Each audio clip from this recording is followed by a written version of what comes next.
It's been a minute, so let's make homemade bagels. Yum. To a cup that's got 1.5 cups of warm water and about half a tablespoon of white sugar, or you could use honey or brown sugar, whatever you want. You're gonna add 2 3/4 teaspoon of instant yeast. I am using the active dry yeast, or you could use instant, either way works. Then just mix that up and let it sit for about 5-ish minutes until it's doubled in size. It should look like something like this in the beginning, and I'll show you what it looks like after a few minutes. And it should look like this.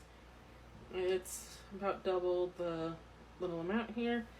So now we're going to pour it into the dry. For the dry, I have 4 cups of all-purpose flour, a tablespoon of brown sugar, and 2 teaspoons of salt. You can use, you're supposed to use red flour. I have all-purpose flour, so we're using what we got. So, if you want to add any inclusions like dried herbs, make like a basil bagel or cheesy bagel, you could do that now. I'm going to add mine on top of it. So, I've got the dry, I've got the wet, and now we're just going to pour that in and start kneading it together with the dough hook on for, I don't know, 4 or 5 minutes until it's nice and soft dough. My dough needs a little extra help, so I'm going to add like a teaspoon of water at a time until it starts coming together. I don't think I measured right. And that's what we're looking for. I'm going to place this back in the KitchenAid bowl, oil it up first, and then let it rise for like 60 to 90 minutes until it's double in size. Dough has doubled in size, so I'm going to put it on the floured surface and divide it into 10. They do make pretty large bagels when I make 8, so I think 10 will be perfect. Easy thing for me to do is take it and roll it into like a log and then cut that in half. Then I rolled the dough again into a little bit of a log, and I'm going to cut this into 5 sections. Now that I have my 5 sections, I'm going to fold it in on itself to make a little ball. Roll it like this, and then put a hole through it.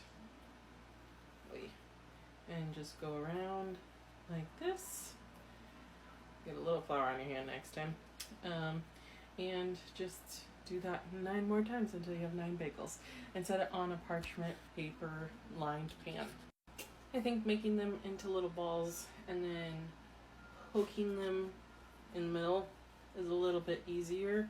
Get all the process done first before you start the next step. There they are, a little bit tinier than regular sized bagels, but they're still pretty big. I'm going to let this rest under a towel for about 10-ish, 15 minutes. While the bagels are resting, we're going to get a pot of water boiling, and I've got a couple tablespoons of honey in there and about 2 teaspoons of baking soda in there. Just get it until it's a rapid boil.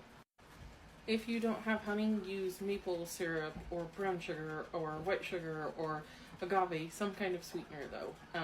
Doesn't have to be honey. I just have honey on hand, so that's what I'm using. Okay, they've risen for like the 10-15. I just let them rise while the water with the honey and the baking soda is heating up. Do it a little bit longer if you want. No more than like 15 minutes though. They've already done a lot. My pot is not super big, so I'm only going to boil it 2 at a time. We're going to put them in, and then they boil for 1 minute on each side. So flip them after 1 minute and do 2 minutes total. Look at those babies go. They've got like 15 seconds left, and then we're going to flip them and do another minute on the other side. There they are, all boiled. Now we're going to set our oven to 425 and let that. While the oven is preheating, get some egg white and brush it all over the bagels. This will give them a nice shiny gloss at the end, but it will also, if you have anything you want to stick to them, you can do it onto the egg white. Let me give you a little tour of the bagels. In the northwest corner, we've got just plain with an oopsie of poppy seed. We've got an everything. It's not everything that's usually on a bagel, but it's what I have. So it's got poppy seed, black sesame seeds, cheddar, onion, salt, and I don't know what else. Rosemary. This one's just cheddar. This one's cheddar and dried onion. This one's cheddar and jalapeno. This one's cheddar and rosemary. You get a theme, I like cheddar. This one's just black sesame seeds. I might put a little extra. This one's just rosemary. This one's just poppy seed. And then this is just salt with flaky sea salt. Then I sprinkled all of them with a little bit of salt. Let's bake them for like 20 to 25 minutes. I'm going to bake them for 12 and then rotate them and see where we're at. 425 might have been a little too hot. I'll show you. Also got a booger in the nose, but whatever. I don't know that they're burnt, but they're definitely brown. So let's see what the... No, they're not burnt. I'm excited. I'm gonna let these cool, and then I'll tell you how they taste and how the hubby likes them. I think he's gonna love that one tomorrow for breakfast. These are delicious. They are I did the rosemary one. They're very, very good. I love the homemade bagels. So my husband liked them too. He didn't like the cream cheese because it's oat milk cream cheese, but whatever. I love them. I think next time I'll make them all rosemary because the rosemary was just phenomenal. Definitely worth it. It took maybe 2 hours and 15 minutes from start to finish to make the bagels. So that's totally worth it to have fresh bagels each week. So hope you guys enjoy and have a good night.